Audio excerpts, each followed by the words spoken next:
Assalamualaikum Ustaz, apa kabar? Waalaikumsalam. Masya Allah. Alhamdulillah. Alhamdulillah baik. Alhamdulillah. Ustaz, Afwan ini sedang membahas tentang apa kajian? Hari ini Ustaz. Iya. Saya sapa pemirsa dulu. Ya. Assalamualaikum warahmatullahi wabarakatuh. Pemirsa di rumah. Kami tadi sedang diskusi atau kajian mengenal jin dalam sudut pandang Quran dan Sunnah. Baik. Ya, karena bayangkan ya, Allah berfirman, "Inna syaitana lakum aduun, fattakhidhuhu aduwa." Sesungguhnya setan adalah musuhmu, maka jadikan mereka sebagai musuh. Innama yad'u hisbahu liyakunu min ashabis sa'ir. Sesungguhnya setan ini akan selalu menyeru kepada para pengikutnya untuk menemaninya di neraka sa'ir. Bayangkan kalau kita dimusuhi oleh seseorang, tapi kita nggak kenal tipuannya, kita nggak kenal permusuhannya, kan bahaya, kita bisa nggak selamat kan? Bisa terjerumus. Makanya tadi, alhamdulillah nih, habis subuh ngobrol-ngobrol mengenai jin dalam pandangan Quran dan Sunnah. Saya pernah dengar gini Ustaz, jadi kalau misalnya di dalam perang nih Ustaz ya, dalam perang, malah wajib kita ketika kita harus mengetahui taktik musuh, strategi musuh.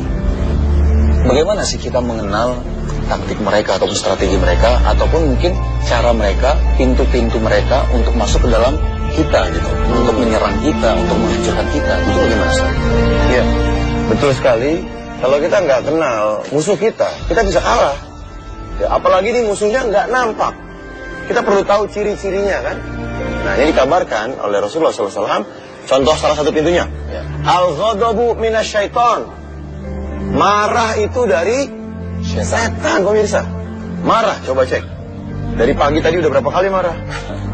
Nah Ustaz, kalau misal pintu setan itu apakah hanya dari marah atau ada dari yang lain? Banyak tipuan-tipuan setan lewat bisikan. Dan memang manusia kita ini memang akan selalu digoda oleh setan. Ya, dijelaskan oleh Rasulullah sallallahu alaihi wasallam, "Ma minkum min ahadin illa wa qad wukila bihi qarinuhu minal jin wa qarinuhu minal malaikah." Tidak ada satupun dari kalian kecuali disertai korinnya dari jin dan korinnya dari malaikat. Jadi memang dia akan selalu always, nggak pernah never, selalu always. Ngapain? Membujuk kita, membisikkan-bisikan jelek. Alladzi yuwaswisu fi sudurin nas minal jinnati wan nas. Jadi memang setahu kita ketika kita beribadah, jin akan pergi, jin akan kabur, ternyata mereka tetap menggoda, terus menggoda.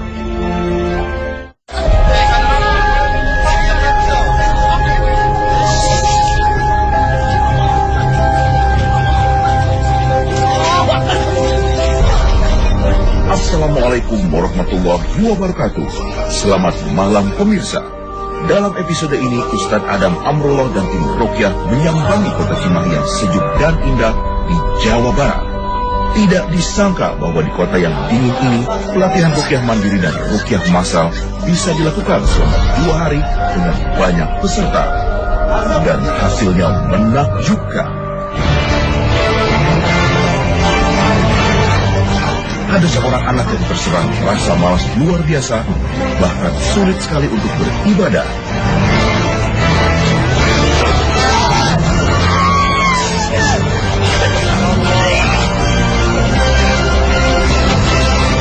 Juga ada cerita mengharukan tentang kegigihan dan kesetiaan seorang suami yang berjuang menyembuhkan sang istri tercinta dari gangguan sihir akibat santet yang dialami selama belasan tahun.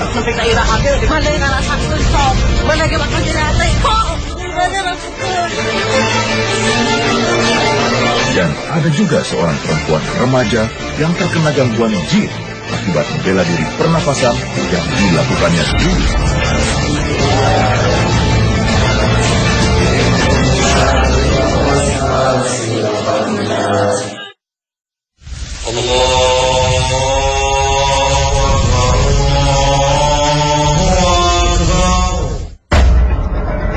Subuh adalah salah satu waktu di antara beberapa waktu di mana Allah Ta'ala memerintahkan umat Islam untuk mengerjakan sholat. Dalam Quran Surat Al-Isra ayat 78, Allah berfirman, "Dirikanlah sholat dari sesudah matahari tergelincir sampai gelap malam, dan dirikanlah pula sholat subuh. Sesungguhnya sholat subuh itu disaksikan oleh malaikat." Quran Surat Al-Isra ayat 78. Sholat subuh memiliki banyak keutamaan, seperti disebut dalam beberapa hadis. Dari Jundab bin Abdillah radhiyallahu anhu, ia berkata bahwa Rasulullah SAW bersabda, "Barang siapa yang sholat subuh, maka ia berada dalam jaminan Allah. Oleh karena itu, jangan menyakiti orang yang sholat subuh tanpa jalan yang benar. Jika tidak, Allah akan menyiksanya dengan menumpukan di atas wajahnya dalam neraka jahanam." Hadis riwayat Muslim nomor 657. Masya Allah, begitu besar nikmat dan karunia yang Allah Ta'ala limpahkan dalam setiap niat dan rakaat sholat subuh. Andai umat manusia mengetahuinya, maka niscaya mereka akan mendatanginya meski dengan merangkak. Sebaliknya, jika kita lalai menjalankannya, maka akan amat merugi. Namun sayangnya, banyak umat muslim yang justru seringkali lalai menunaikan sholat fardu ini karena terlelap dalam sejuknya udara di waktu subuh. Di waktu ini pula lah pasukan iblis datang menghalang-halangi umat muslim, menutup kedua telinga agar tidak mendengar seruan azan, meniup kedua mata agar terus terpejam. Alif Lam. Remaja ini bernama Faiz. Dulu ia seorang anak yang rajin sekali sholat dan beribadah tepat waktu. Sebagai seorang santri, Faiz sudah bisa menghafalkan 8 juz Al-Quran. Memasuki usia 14 tahun, orang tuanya merasa ada yang tidak biasa terhadap perilaku sang anak. Walaupun ia tidak merasakannya, tapi bapak dan ibunda Faiz merasakan ia menjadi anak yang semakin malas. Keadaan ini sudah berlangsung selama setengah tahun terakhir. Rasa malas Faiz dimulai dari bangun pagi untuk sholat subuh. Entah kenapa, Faiz juga mulai malas untuk sholat berjamaah di masjid. Walaupun begitu, Faiz masih suka mengaji Quran beberapa ayat di rumah. Faiz sempat 3 tahun menuntut ilmu di sebuah pesantren di Tasikmalaya. Hidup jauh dari keluarga yang senantiasa membimbing dan disiplin dalam hidup memang terasa berbeda ketika menjadi santri. Lebih banyak belajar dan beribadah. Namun entah kenapa, ketika kembali ke rumah, Faiz seperti lebih betah di rumah daripada ke masjid. Kalau dulu sebelum pergi sekolah SMP di Tasik, menurut ya, soleh lah, sholatnya rajin gitu. Pas pulang dari sana, katanya pengen sekolah di sini, ya begitu, bangunnya suka kesiangan, rajinnya jarang gitu. Pada suatu hari, kedua orang tua Faiz mengajak pergi untuk mengikuti salah satu pelatihan ruqyah bersama Ustaz Adam Amrullah di Cimahi, Jawa Barat.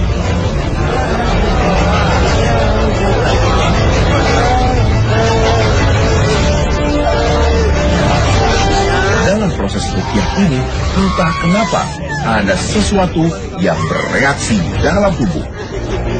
Faiz diajak oleh para peruqyah bersama semua peserta yang hadir membaca ayat-ayat ruqyah. Di sini diajarkan praktek teknik-teknik ruqyah mandiri. Namun entah kenapa Faiz bereaksi lain. Gak nyangka sih, tadinya cuman begini ya sedih juga. Kenapa biasa ngaji ada tapi bisa masuk juga ya gini. Ada ikatan nggak? Nggak ada. Ya keluar ya, keluar ya. Bismillahirrahmanirrahim. Allahumma. Faiz merasa sesak yang luar biasa di daerah ulu hati. Mudah-mudahan ia bisa menjadi anak yang jauh lebih baik setelah pengobatan ini. Baca syahadat dulu ya, biar kita keluar. Ikuti saya. Asyhadu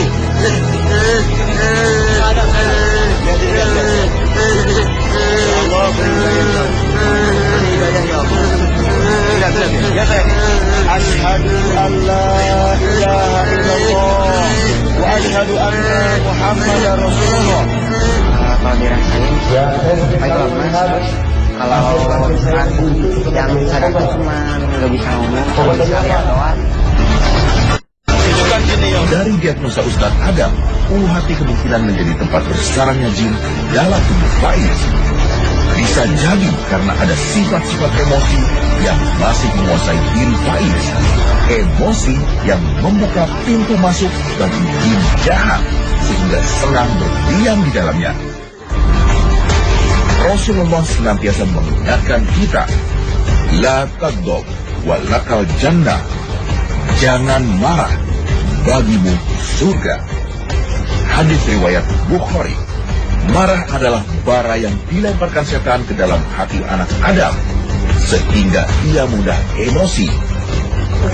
Kalau takut sih dia mah enggak pemberani. Kalau takut mah cuma ya gitu aja. Kadang-kadang emosinya suka, kalau bahasa Sunda mah sok punungan gitu. Kemungkinan lain, jin yang mengganggunya bersumber dari faktor jin keturunan. Kalau menurut saya sih nggak ada sih. Saya sendiri juga udah dari kecil ya memang seperti kesirikan-kesirikan itu ya enggak. Cuman kemarin waktu ada ruqyah itu pelajaran ruqyah sama Ustadz Adam, nah diketahui bisa aja dari bapaknya, kakeknya. Nah saya, oh ada juga nyampe ke anak saya gitu. Soalnya bapak saya yang adalah yang kayak gitu, seperti batu ali, kris itu ada. Mungkin jadi keturunan dari sana gitu. Mungkin juga itu, nggak tahu dari mana. Faiz bereaksi seperti orang yang panik dan bingung. Sepertinya jin dalam tubuhnya lah yang menunjukkan reaksi demikian. Ustadz Adam lalu berbicara pada Faiz, memintanya agar tenang dan tidak panik. Ya, balik lagi dulu. Asyhadu. Ini saya. Asyhadu Allah ilaha illallah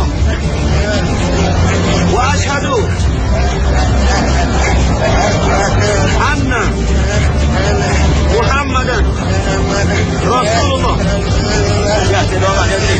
Alhamdulillahirrahmanirrahim. Bismillahirrahmanirrahim. Alhamdulillahirabbil alamin. Ar-Rahmanirrahim. Ya, keluar baik-baik. Bismillah. Allahu Akbar. Keluar ya Allah.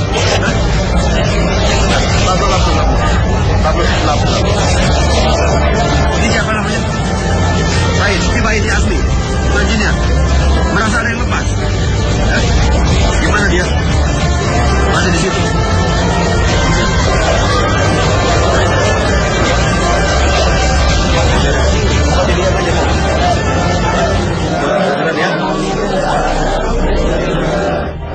Alhamdulillah tadi kami sudah dakwahi dan jinnya bisa baca syahadat insyaallah. Udah perut yang tadinya keras ya tadi ya. Keras ya perutnya, sekarang udah seperti perut biasa. Nah ini sekarang dibantu dengan air ruqyah diminumkan dan diulang lagi, dicek ulang lagi. Ya, dan kalau tenang ya. Relax. Seperti yang antum jelaskan tadi, Tat, kalau misalnya memang pintu syaitan itu ternyata banyak sekali ya. Setan itu bisa masuk dari celah yang sangat halus sekali. Nah, sebenarnya gimana, Tat? Cara kita untuk menutup pintu-pintu setan ini gimana? Ya, pertama, setan ini selalu menghadang ketika seseorang menegakkan syariat Allah, melaksanakan Islam. Pasti setan menghadang. Nah, tinggal cari apa yang ada di hatinya, di pikirannya, di rumahnya yang belum sesuai dengan syariat. Itu diganti. Dia harus hijrah menuju sesuai dengan syariat Islam.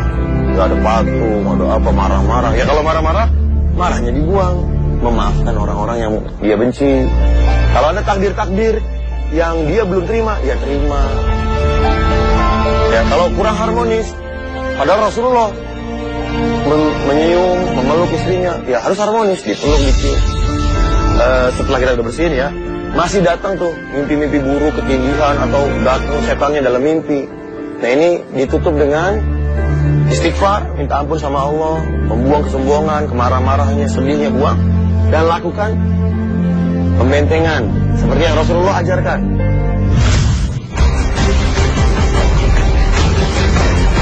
Setan sebagai musuh kita selalu ingin memasuki benteng tersebut. Pintu terbesar yang akan dimasuki setan yaitu hasad dan tamak. Pintu berikutnya tentu saja adalah marah. Marah dapat melemahkan akal. Tak kala akal lemah, tentara setan akan melakukan serangan dan mereka akan mentertawakan manusia. Jika kondisi kita seperti ini, mintalah perlindungan kepada Allah dengan ta'awudz.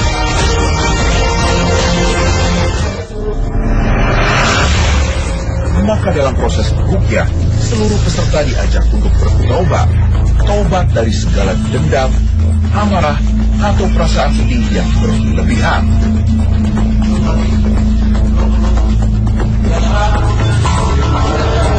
Wanita ini tiba-tiba bereaksi dengan sangat keras. Tangannya terus bergerak-gerak di luar kendali. Biasanya pasien yang menunjukkan reaksi seperti ini berada dalam kondisi emosi yang lemah karena ia kehilangan kontrol atas kekuatan jin yang ada dalam dirinya.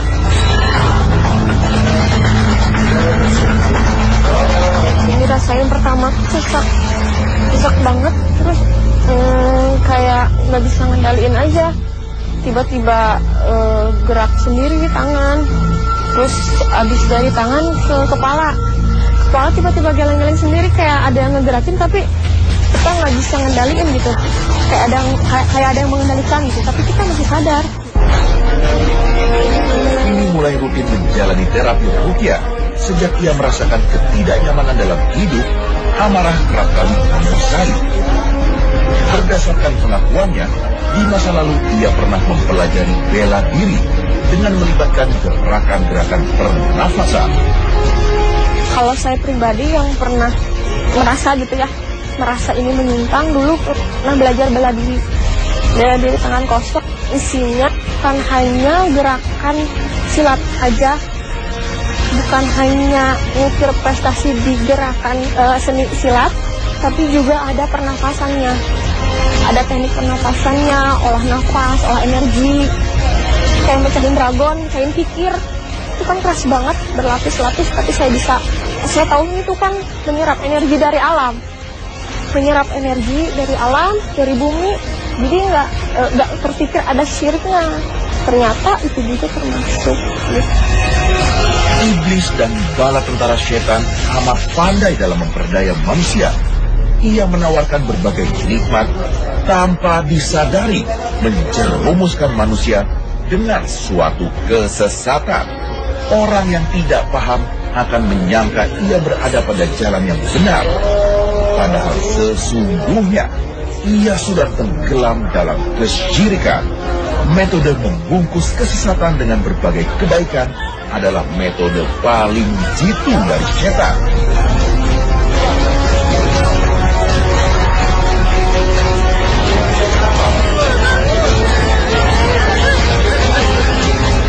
Terus tiba-tiba mual, sesak sih yang lebih kuat, tapi setelah tadi ruqyah yang pertama malah turun ke bawah, jadi ke perutnya tiba-tiba kram-kram, tiba-tiba gerak sendiri, kayak nggak bisa ditahan. Kayak sekarang itu nih tiba-tiba. Kalau tadi lebih kuat, kalau sekarang ya gini, sedikit-sedikit, tiba-tiba ini kaku banget, nggak bisa dikendaliin.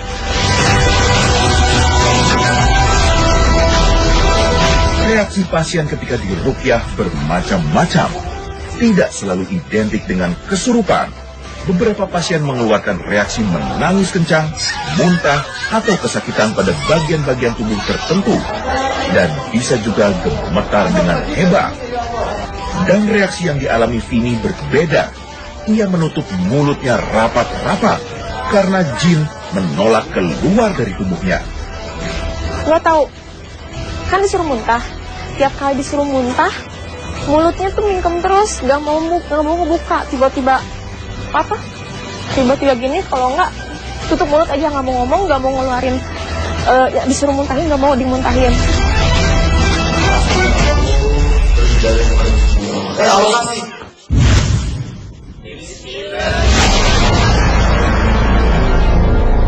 Berbeda dengan Vini yang terkena gangguan karena belajar tenaga dalam, pasien bernama Elis ini mengalami gangguan jin akibat santet yang dikirimkan kepadanya bertahun-tahun silam.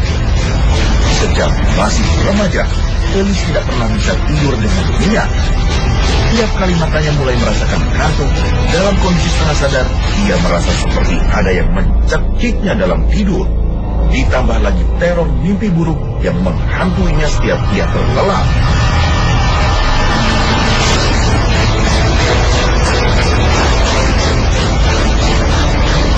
Keanehan lainnya, Elis selalu merasa takut ketika melihat air. Ia bahkan tidak berani mandi selama berhari-hari.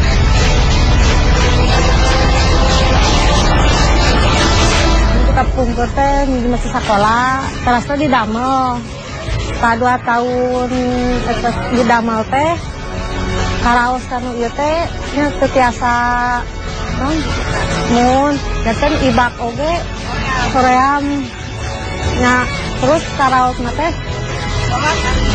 dan ibadah teh lah sah gitu. Menurut keterangan sang suami, Elis terkena sihir dari seseorang di masa lalunya. Jadi istri saya teh kadang-kadang kalau istilah Sundana mah jadi siapa susah mencari jodoh teh jadi lelesaheun gitu. Jadi kadang-kadang ada yang mau, istri saya yang mau, jadi susah untuk mencari jodoh. Mungkin nggak tahu si laki-laki tersebut ya pengennya nggak dapat jodoh atau gimana nggak tahu. Tapi itu mungkin udah izin Allah gitu ya, itu udah jodoh saya dari tahun 2003 menikah dengan saya. Sebelum menikah, berbagai godaan sempat menghalangi niat Wawan untuk meminang Elis. Namun berkat kegigihannya dan ridho Allah Subhanahu wa Ta'ala, Wawan pun menikahi Elis di tahun 2003 silam.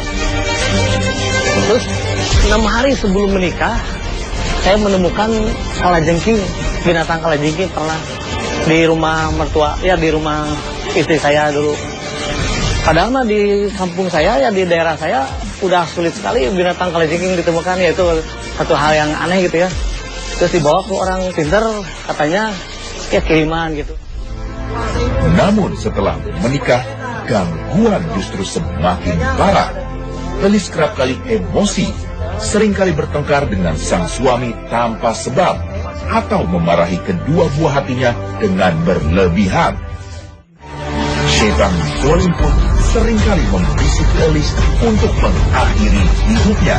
Ketika ia merasakan sakit kepala yang dahsyat, seringkali muncul bujukan setan untuk menghilangkan sakit kepalanya, maka ia lebih baik mati.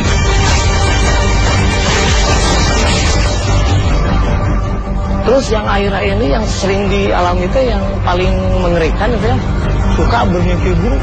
Itu udah dari tahun 2003 lah. Pas saya terbangun, istri saya nggak ada. Istri saya tuh udah ada di tengah rumah, udah pisau tuh udah nyampe aja gini. Udah jongkok di tembok di ruang tengah. Saya rampas pisaunya. Lalu saya dekat, ya saya baca-baca sebisa saya, dapat apa aja kosong aja. Kala itu, Elis dan keluarganya seringkali berobat kepada dukun. Elis menjalani berbagai ritual yang disarankan oleh dukun-dukunnya. Bukan kesembuhan yang Elis peroleh, justru semakin banyak gangguan jin yang ia alami. Ibak kembang, ngaleut caina, terus dijat-jat gitu. Ayah, cuman ayah nungnya kan setiap satu dinten 2 dinten tos itu di teras disimpan di teras di lubang gitu nggak tanah nih. Sekarang di kamar pengker 2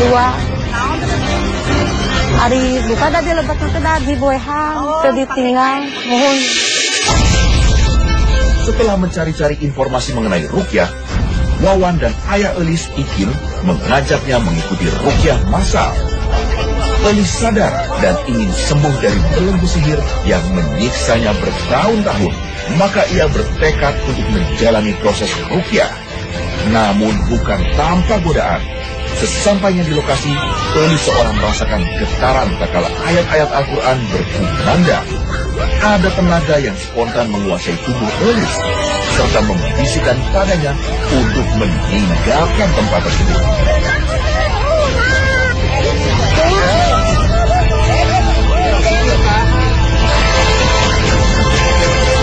Elis tidak bergeming di dalam angkutan umum. Tubuhnya berubah menjadi tegap. Peruqyah pun mencoba membujuk agar Elis mau kembali ke ruangan. Namun Elis masih tetap keras kepala dan tidak bergerak sedikit pun.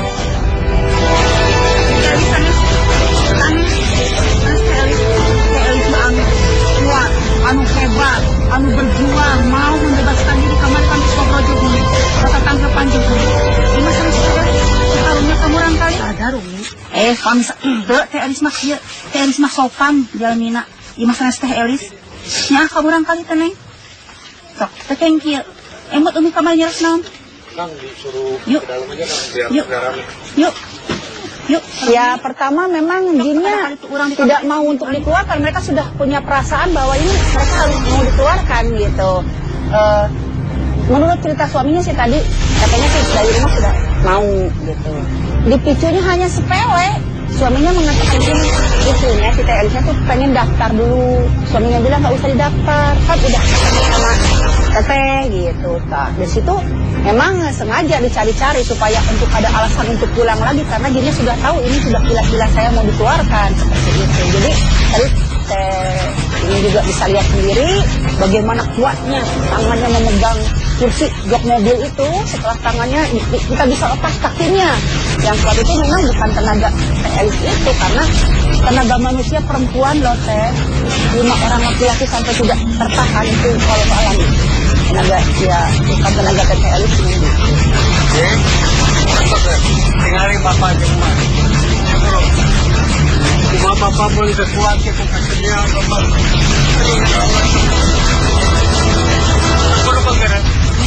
Ya bro. Ayah Elis ikut membujuk agar ia dapat melawan jin tersebut.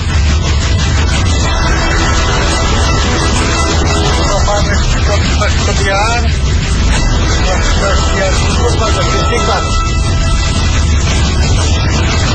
Karena masih juga tak bergeming, akhirnya saudara-saudara Elis memutuskan untuk mengangkat dan membawa Elis ke salah satu rumah di lingkungan tempat ruqyah masal berlangsung.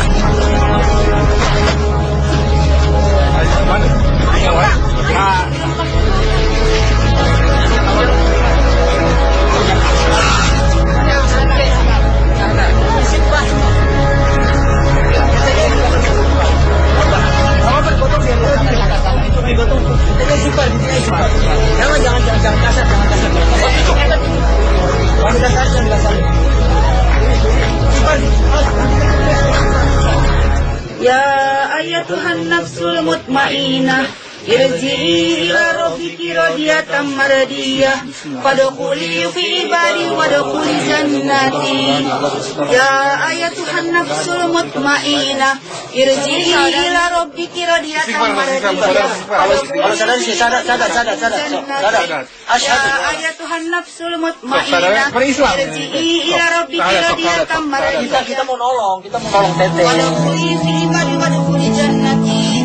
Tetehnya sadar kuasai emosinya, jangan dikeluarin, kamu emosinya. Kita disini mau nolong teteh, kalau bisa saya masih teteh dari rumah, teteh memang tadi jadi manusia normal, nggak ada gangguan.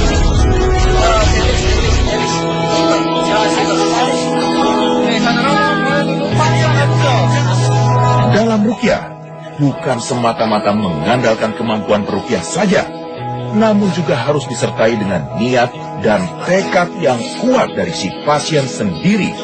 untuk bersama-sama berjuang melawan jin yang ada di dalam tubuhnya. Untuk itu, pasien harus melawan rasa takut yang seringkali muncul ketika akan diruqyah, serta fokus pada bacaan ayat Al-Quran.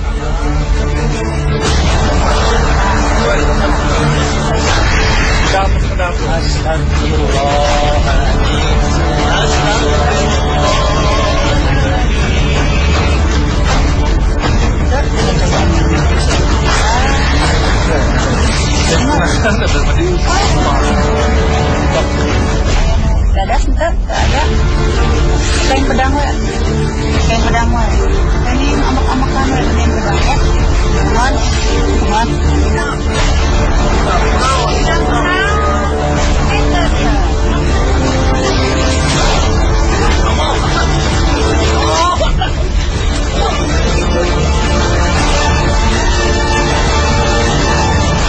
Karena mulut Elis terus terkunci rapat, Ruqyah mencoba melakukan teknik memasukkan kedua jari ke dalam mulut Elis. Tujuannya agar jin yang berdiam di dalam lidah dan rongga-rongga mulutnya terlepas. Teknik ini tentu dilakukan dengan hati-hati oleh peruqyah yang telah berpengalaman.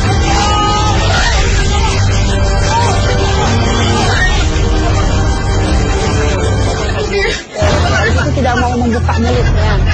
Ketika jin itu mulai dikeluarkan dari dalam tubuhnya, kan kita berusaha mengeluarkannya lewat mulut. Kita berusaha dengan cara dimuntahkan. Setelah kita tarik sampai leher, langsung mulutnya tertutup. Tidak mau dibuka, rapat sekali. Sampai tadi saya memaksanya untuk membuka mulut gitu. Saya tarik, tidak saya apa-apakan, hanya lidahnya saya seperti lidah saya beginikan. Sebenarnya itu tidak usah kita memasukkan tangan ke lidah. Kalau si pasiennya itu bisa mengeluarkan, bisa memuntahkan. Tapi kan tadi Felis ketika saya tarik sampai ke leher, mulutnya langsung terkunci. Seperti ini kan tadi kita terlihat sendiri. Nah ketika terkunci saya mencoba dibuka. Setelah dibuka dia tidak mau keluar, saya mencoba menarik.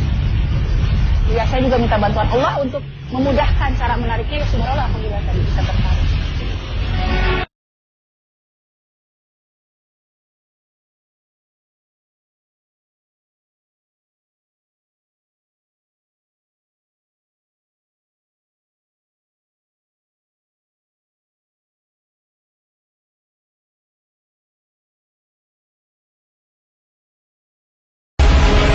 Minta doanya saya teh pengen sekali istri saya normal kehidupannya. Ya kalau ibaratnya betul istri saya itu ada yang guna-guna, mudah-mudahan yang benci pada istri saya, mudah-mudahan dibukakan pintu maafnya. Saya atas nama istri saya meminta maaf yang sebesar-besarnya. Barangkali istri saya sudah menyakiti, itu mungkin karena kehilapan istri saya, mohon dimaafkan. Ini apa lagi nak kuring kita? Ayo ngaran jodoh mah, ngatur, ayo ngaran bungkak, ngaji kan nanggus eh. Bisa laki naya. Tapi tak ilah kagak sih. Mana yang sakun sok, mana yang makan nyata kok, ada sakun. Kakak, salaki namanya.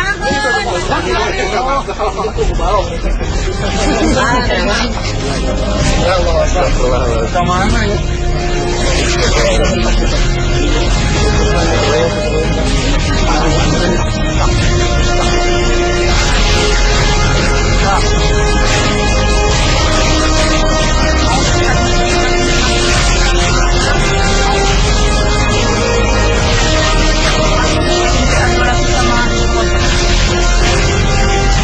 Untuk mendeteksi titik-titik keberadaan jin dalam tubuh kita dapat menekan bagian-bagian tertentu yang seringkali menjadi tempat persembunyian jin.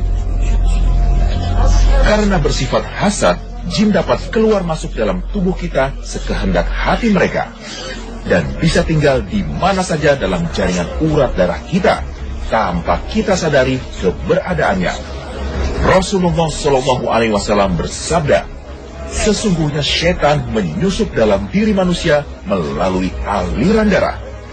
Aku khawatir sekiranya setan itu menyusupkan kejelekan dalam hati kalian berdua. Muttafaqun alaih, hadis riwayat Bukhari dan Muslim.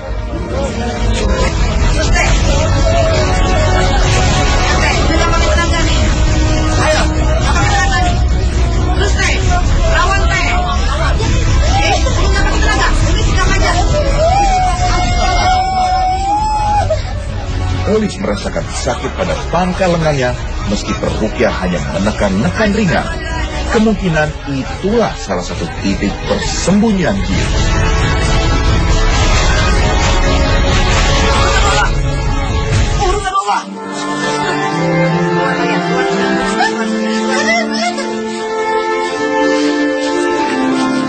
Tadi juga saya pakai teknik memijit urat besar di mana titik-titik yang ya seperti di atas kepala ini. Saya ajak dia, saya tuntun dia untuk bersyahadat. Nah, di mana ada jinnya dia tidak mau bersyahadat, terkunci mulutnya seperti itu. Tapi subhanallah tadi udah mulai lemah ya, lemah. Tapi kalau keluar walaupun saya enggak, karena kita nggak bisa melihat gaib dia seperti apa. Seringkali dalam melaksanakan tugasnya dalam menzolimi umat manusia, jin terikat janji dengan dukun yang mengirimnya. Dan sifat jin yang taat kepada dukun ini terkadang mempersulit jalannya ruqyah, sehingga diperlukan ikrar untuk memutuskan ikatan tersebut. Keluar kalian. Bara'atun minallahi wa rasulihi illal ladzina ahadtum minal musyrikin. Waktu pertama ayat yang saya bacakan itu At-Taubah ayat 1 yang bunyinya seperti ini. Bara'atun minallahi wa rasulihi illal ladzina ahadtum minal musyrikin. Maksud saya itu kan artinya ayat itu memutuskan hubungan muslim dengan orang-orang musyrikin. Jadi saya memperingatkan jin itu bahwa dia telah diputuskan oleh Teh Elisnya sendiri dengan berikrar bahwa Teh Elis memutuskan semua hubungan dengan, ya kan sebelumnya sudah tahu Teh Elis itu pernah belajar, pernah berobat ke bukan ruqyah yang syariah seperti itu. Jadi dia putuskan semuanya, dia putuskan. Jadi saya memperingati jin itu bahwa kamu sudah diputuskan. Makanya tadi reaksinya dia nggak mau dengar, dia marah-marah gitu.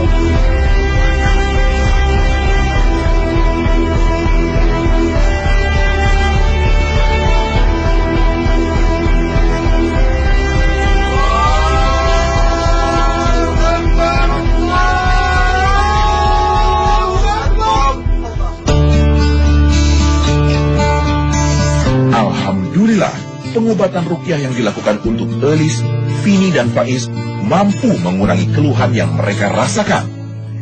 Memang dibutuhkan berkali-kali ruqyah mandiri untuk sembuh total. Dan tentunya mengatur pola hidup yang baik. Berikut Ustadz Adam Amrullah dan Tengku Wisnu akan berbagi tips teknik meruqyah buat pemirsa di rumah. Semoga dapat diamalkan dan membuat hidup kita jauh lebih sehat dan bernilai mulia sesuai tuntunan Nabi. Ustadz, ini masih berhubungan dengan keluarga. Ya, kalau misalkan kita tahu anak kita yang masih kecil, yang belum bisa membaca Al-Quran, itu bagaimana Ustadz? Kita cara menanggulangi ataupun mengatasinya. Itu yang pertama. Terus kedua, kalau misalkan pasangan bersama sebenarnya lagi tidur terlelap, terus tiba-tiba ngigo, ngigonya juga seperti mimpi yang menakutkan. Itu apakah kita perlu membangunkannya atau kita juga bisa meruqyah langsung saja gitu? Ini mungkin ada mancing ini. Pasangan berdua bisa langsung kita praktekkan aja. Pemirsa, saya akan share tutor untuk meruqyah anak kita yang belum bisa baca Quran atau pasangan kita ketika tidur dia ngigo. Ya, ini di belakangnya coba ya, ini perumpamaan. Misalnya di depannya anaknya yang belum bisa baca Al-Quran. Ya, misalnya di maghrib, ya, atau mau tidur, atau sudah tidur. Ya, ini contohnya aja nih sambil duduk. Tapi pasti sebenarnya pasiennya atau orang yang mau diruqyah dalam keadaan tidur juga bisa. Jadi, contoh. Pertama, lakukan doa-doa ruqyah yang sederhana. Misalnya tadi ya, Al-Ikhlas, Al-Falah, An-Nas. Kemudian tiup ke tangan dan juga tiup ke orangnya. Misalnya anak kita baca Qul huwallahu ahad, Allahu samad, lam yalid wa lam yulad wa lam yakul lahu kufuwan ahad. Tiup juga kanannya. Malam baca lagi. Terus ambil praktek aja ya. Ya, ambil praktek. Coba silakan. Di belakangnya kalau bisa. Berarti saya jadi seperti anaknya gitu ya. Nah, antum di sini nih ya. Misalnya gini. Kita mulai bareng-bareng. Kita baca Al-Ikhlas. A'udzu billahi minasy syaithanir rajim. Bismillahirrahmanirrahim. Qul huwallahu ahad. Dan tiup ke orang pasien kita, anak kita. Lagi, Al-Falaq sekarang. Bismillahirrahmanirrahim. Qul a'udzu birabbil falaq min syarri ma khalaq. Tiup tangan. Tiup ke orangnya. Anak. Bismillahirrahmanirrahim. Qul a'udzu birabbin nas, malikin nas, ilahin nas. Tiup lagi tangan. Tiup ke orang. Lalu telapak tangannya diusapkan ke anaknya, ke istrinya yang lagi ngigo, ke pasangannya, ke pasien kita lah. Diusap seluruh tubuhnya. Diniatkan dan diyakini Allah menjaga keluarga kita, ya. Dan nggak perlu dibangunin, nggak perlu. Ya cukup doakan, tiup, usap. Kenapa harus didiam juga, saudara? Dia berdiam di tangan. Iya. Kan ada rukyah itu praktek Rasulullah, ada langsung ke bagian yang sakit, bagian yang membutuhkan, dan juga Rasulullah juga meniup ke telapak tangan. Jadi kita mengambil sunnahnya. Ya. Pemirsa, lakukan pembentengan buat anak kita yang ngigo atau pasangan kita yang sedang ngigo tanpa harus membangunkan mereka. Semoga bermanfaat. Barakallahu fikum. Assalamualaikum warahmatullahi wabarakatuh. Waalaikumsalam.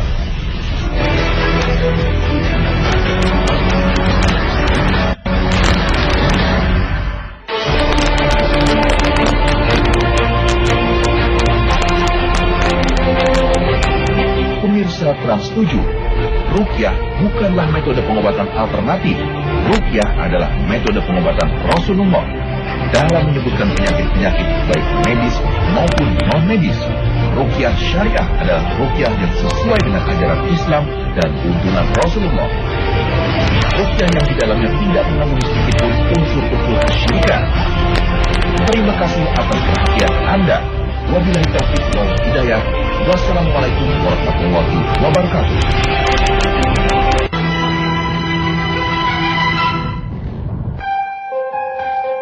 Sejarah asal mula orang Sunda selalu menjadi cerita misteri yang menarik untuk diungkap, baik dari sisi ilmu pengetahuan maupun supranatural. Dan tempat yang diyakini dihuni oleh nenek moyang pertama orang Sunda adalah Goa Pawon yang berlokasi di kawasan Gunung Pawon, Desa Masigit, Padalarang, Jawa Barat. Goa yang diperkirakan telah dihuni manusia purba sejak zaman prasejarah, kurang lebih 9.000 tahun yang lalu. Terletak di atas tebing dengan ketinggian sekitar 700 meter di atas permukaan laut. Goa yang selintas terkesan pengap dan berbau kotoran kelelawar ini terbentuk dari gugusan batu gamping. Dan di salah satu ruangannya memiliki semacam cerobong atau lubang besar di bagian dinding atapnya. Di balik keindahan alam Kabupaten Bandung yang menyatu dan menyita perhatian, terdapat sebuah situs yang dikenal dengan nama Situs Goa Pawon. Situs purbakala ini dikenal atau diyakini sebagai peninggalan sejarah yang menjadi cikal bakal dari lahirnya kebudayaan masyarakat Sunda. Bagaimana cerita selengkapnya? Bersama saya, Nesya Sylvia, akan mencoba menguak sejarah di tempat ini.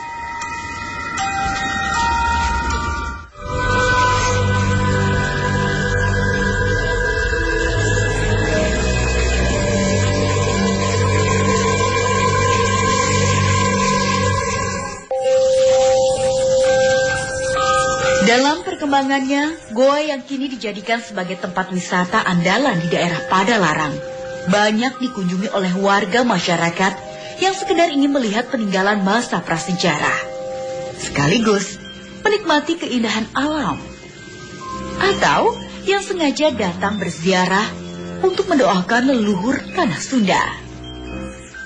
Konon, ada beberapa nama tokoh gaib yang dipercaya sebagai leluhur yang dulu menghuni tempat ini.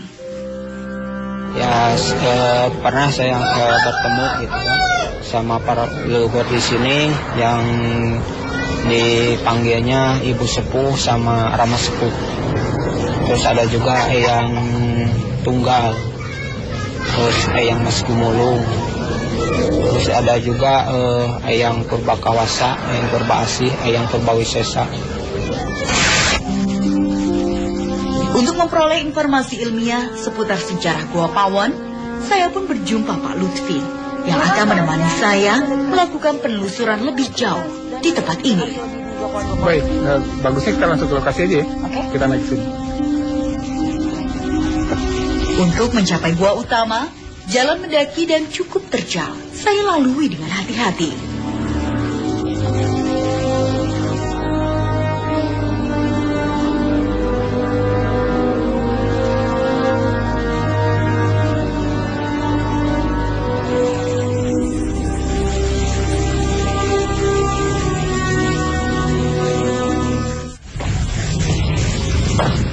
Nah ini penelitian yang sudah kita lakukan selama ini di Gua Pawon. Kegiatan ekskavasi, dalam kotak sudah 3,20 meter. Kang Lutfi sebagai ketua dari tim penelitian dari Balai Arkeologi Bandung, waktu melakukan penelitian di Gua Pawon ini khususnya menemukan apa, Kang? Banyak ya. Saya katakan dari hasil penelitian arkeologi di Gua Pawon, saya katakan yang temuan sangat lengkap. Dan tidak hanya sisa budaya yang kita dapatkan, jadi sisa budaya materi seperti yang selama ini didapatkan dari penelitian arkeologi, kita juga menemukan manusianya. Jadi artinya kita mendapatkan kehidupan yang cukup lengkap di Gua Pawon itu. Artefaknya sangat beragam, manusianya pun tidak hanya satu individu kita dapatkan. Dari hasil ekskavasi terakhir di 2014 yang lalu, paling tidak kita sudah menemukan 6 individu yang kita temukan di Gua Pawon ini. Nah, kalau dari jenis-jenis artefak yang ditemukan untuk menunjang adanya indikasi kehidupan manusia purba di Gua Pawon ini apa saja, Kang? Nah, yang terbuat dari batuan, kita dapatkan ada perkutor, alat batu pukul. Kemudian kita dapatkan alat-alat serpih dari bahan obsidian berupa pisau, lancipan, gurdi. Kemudian dari tulang mereka ulah lebih lanjut, dari tulang-tulang yang mereka makan, mereka buru, tulang mereka buat jadi lancipan, jadi mata panah, ada lancipan tunggal, ada juga lancipan ganda di sana, dan juga ada siap perhiasan yang kita dapatkan di sini.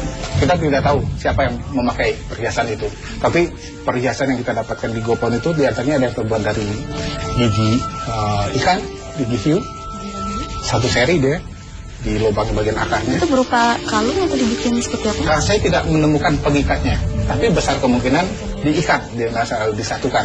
Kemudian juga dari bahan moluska. Cangkang moluska itu mereka olah juga jadi perhiasan. Kemudian dari taring kucing-kucingan, bisa aja dari harimau atau kucing hutan mereka olah jadi perhiasan. Meski dari usia, kerangka manusia yang ditemukan merupakan yang tertua di Jawa Barat. Namun, masih diperlukan penelitian lebih lanjut. Apakah benar manusia prasejarah yang mendiami Gua Pawon merupakan leluhur orang Sunda? Nah, kan saya kan juga mendengar cerita dari masyarakat bahwa katanya di sini merupakan tinggalan tulang belulang ini merupakan cikal bakal atau dari nenek moyang masyarakat Sunda sendiri. Itu bagaimana kan sebenarnya? Iya, karena ya sampai sekarang kan asal usul Sunda masih tanda tanya. Siapa sebenarnya Ki Sunda itu? Dari kalau kita lihat temuan arkeologi selama ini, kalau kita ambil kawasan geografis Tatar Sunda, di Tambak Sari kita temukan satu gigi manusia purba. Umurnya di lapisan tanahnya 600.000 tahun yang lalu. Bisa juga jadi itu Ki Sunda. Tapi tanda tanya juga, apakah Gua Pawon? Nah, itu penting nanti dilakukan penelitian dari unsur DNA-nya. Kita bikinkan seriasi DNA-nya. DNA manusia Pawon, prasejarahnya yang disebut Ki Sunda, misalnya sudah dapat umurnya 9.500. Kalau misalnya dapat yang lebih bawah lagi, akan lebih tua lagi. Penamaan Gua Pawon sendiri berasal dari masyarakat sekitar. Pawon dalam bahasa Sunda berarti dapur. Karena pada saat pertama didatangi, di sekitar gua ini banyak ditemukan tulang belulang, sehingga terlihat mirip sampah dapur. Dari situlah, kemudian gua ini dinamakan Gua Pawon.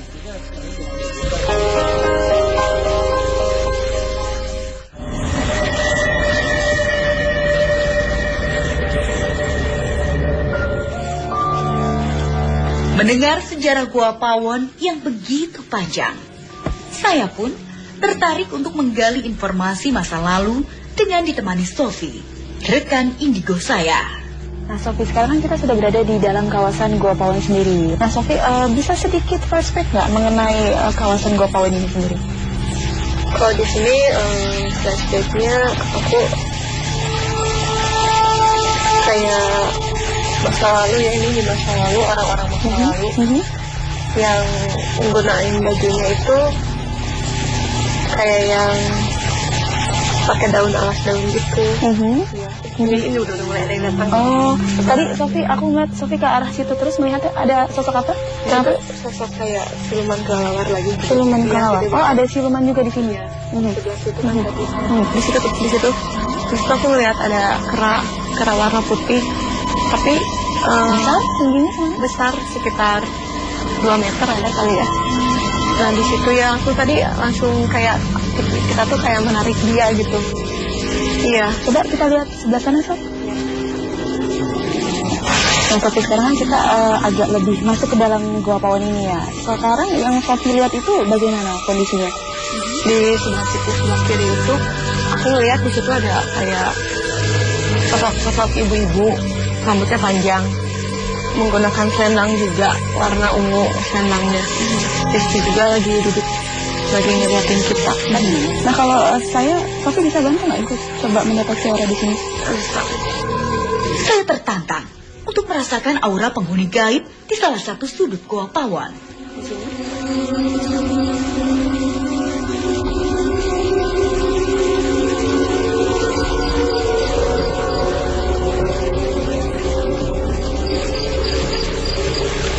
Nah ini sosok yang tadi, yang ibu-ibu yang menggunakan selendang ini, tepatnya ada di depan halaman dia.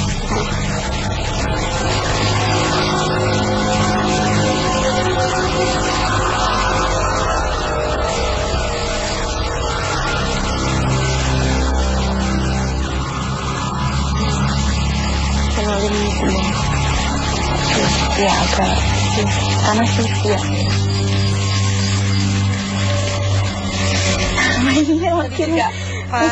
makin apa, pegel banget. Dia juga capek tadi pas halaman